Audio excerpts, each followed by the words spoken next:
বুধবার coast guard Mongla base ও police যৌথভাবে মোংলা থানার মোংলা পোর্ট পুরাতন আবাসিক এলাকার কবরস্থান রোড এলাকায় অভিযান চালায়।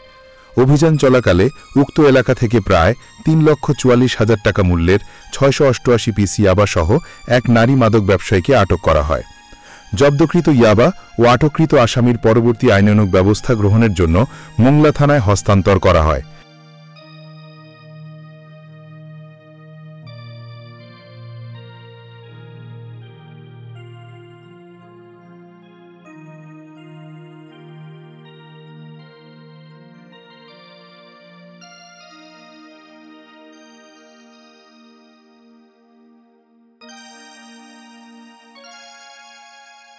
ডেস্ক রিপোর্ট, বাংলার গেজেট।